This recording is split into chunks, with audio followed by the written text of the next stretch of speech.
Doctor Ashok Kumar Chaturvedi ji, Kanpur से।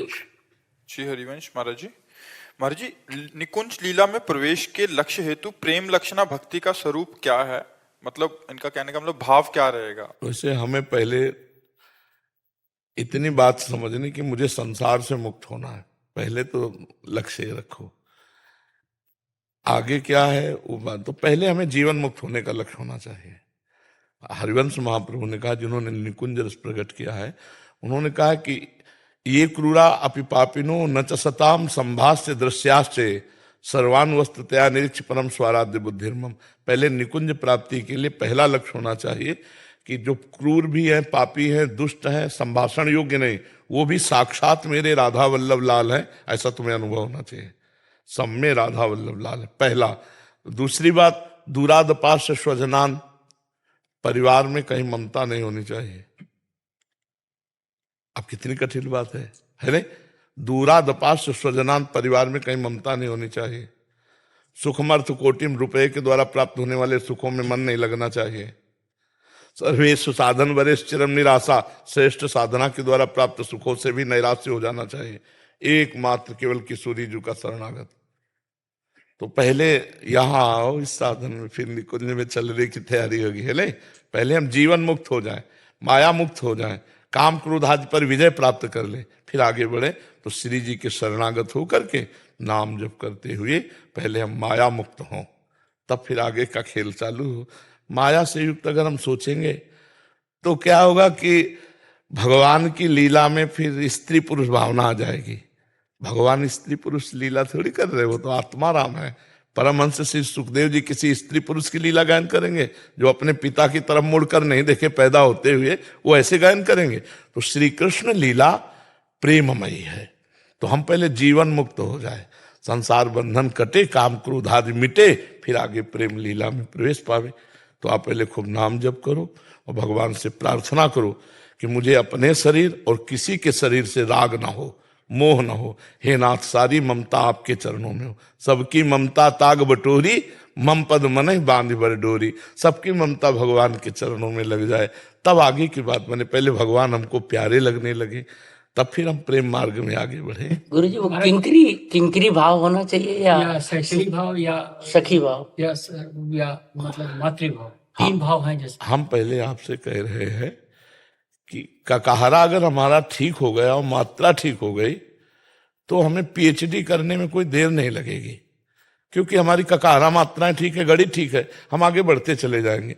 परमार्थ का पहले ककाहरा ठीक हो जाए, जो हम तुमसे कहा उसको समझो। जो हमारा स्वरूप है वो न स्त्री है न पुरुष है, अब भी वो चिदानंद में है। चिदानंद में हमने भाव किया पुरुष का, तो देखो अनुभव हो रहा है ना तुम्हें कि तुम पुरुष हो, अनुभव हो रहा है ना तुम पुरुष हो। चिदानंद में भाव किया स्त्री, तो इनको अनुभव हो रहा है स्त्री है, न स्त्री है न पुरुष है। चिदानंद में अनुभव किया कि मैं ब्रह्म, तो जीवन मुक्त हो गया। और जब ये अनुभव किया मैं दास, तो भगवान का दास बन गया। मैं सखा, तो सखा बन गया।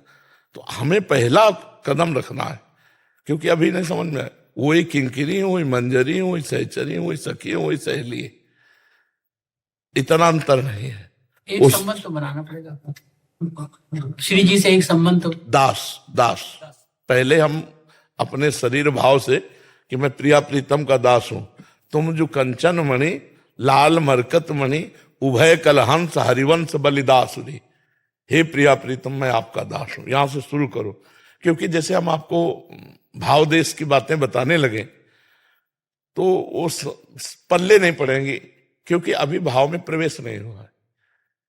जैसे हम आपके सामने बैठे तो आपको सामने पुरुष दिखाई दे रहा है, हाँ, स्थूल रूप से हम नहीं है।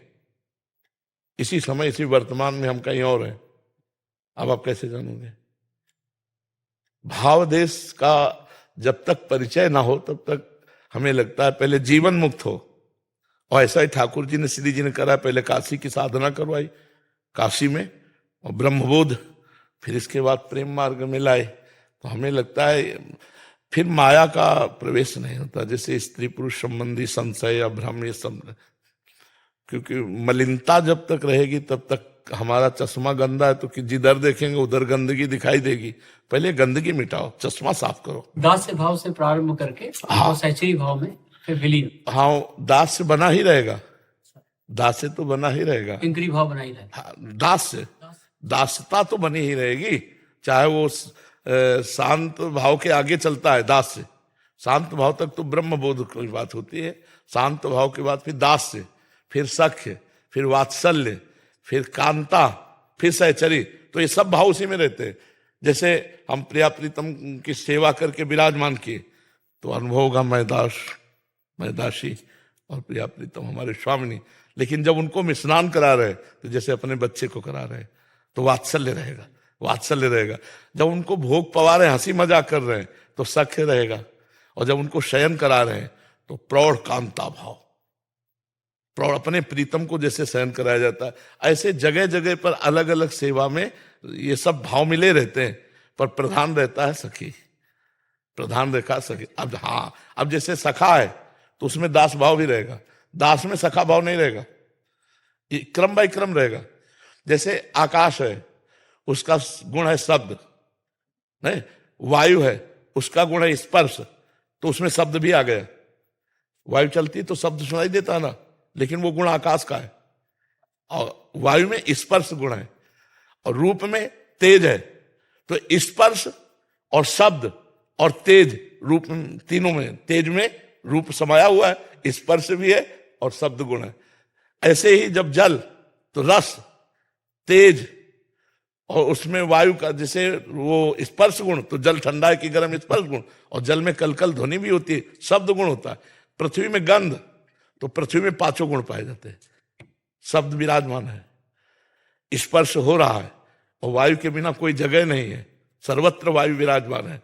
तो हाँ, गंध जैसे सर्वत्र विराजमान है, कोई जगह ऐसी नहीं जहाँ सुगंध गंध ना हो, अपनी गंध है जो जहां जैसी गंध। ऐसे ही दास्य, अब इसमें चार नहीं है, केवल दास्य है। अब सख्य है, अब इसमें दास्य और सख्य दोनों आ गया। वात्सल्य, इसमें दास और सख्य और वात्सल्य भी है। देखो, बच्चे को अपने दुलार करते साथ साथ खेल रहे, दुलार कर रहे, स्नान करा रहे, खवा रहे, पिया रहे, शयन करा रहे। फिर इसके बाद कांता भाव आता है। तो वात्सल्य तक कांता नहीं है, लेकिन कांता में दास्य भी है, सख्य भी है, वात्सल्य भी है और प्रीतम भाव भी है। और फिर सहचरी, सहचरी में दास्य भी है, सख्य भी है, वात्सल्य भी है, कांता भी है और सहचरी प्रधान भाव रहता है। ऐसे क्रम से पर वो प्रधान रहता है सहचरी, वो अलग अलग अवसरों पर वो भाव प्रकाशित हो जाता है। हास परिहास होगा सखा भाव में, अब भोग स्नान आदि जैसे करा रहे ना, वो वात्सल्य भाव में करा रहे, शयन करा रहे, कांता भाव में करा, अलग अलग जहां जैसा अवसर आया वो भाव स्वयं प्रकाशित हो जाता है। उस समय ये नहीं रहता कि मैं दास हूं, पर वो दासता रहेगी है। हाँ, मूल उसकी दासता ही रहेगी। हाँ हाँ, ऐसे जैसे वो पांचों रहते ना पृथ्वी में, शब्द स्पर्श रूप रस गंध, पांचों पृथ्वी में रहते, ऐसे सहचरी भाव में सब भाव रहते हैं। पर वो सब भाव प्रकाशित समय समय पे होंगे, पर होंगे सहचरी के अंदर ही। उस समय वो ऐसा नहीं होगा कि मैं सखाऊं, सहचरी विराट रूप। हाँ हाँ, उसी में सब भाव होंगे। तो अब कुछ बातें ऐसी होती हैं जो अनुभवगम में होती हैं, तो उनके लिए तो हमें पहले सहचरी भावना में आना पड़ेगा।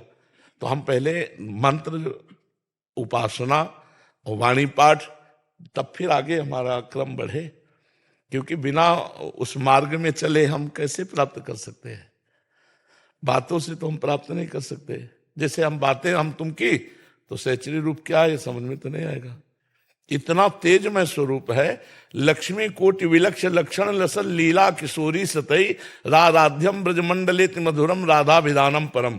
करोड़ करोड़ लक्ष्मियां मूर्छित हो जाए ऐसा सौंदर्य है किशोरी जी की सखी का, किशोरी जी की सखी का। लक्ष्मी कोटि विलक्ष लक्षण लसल लीला किशोरी सतई राधाध्यम, जो आराधना करती है किशोरी जी की, उन किशोरी सखियों का ऐसा स्वरूप है कि करोड़ करोड़ लक्ष्मी मूर्छित हो जाए।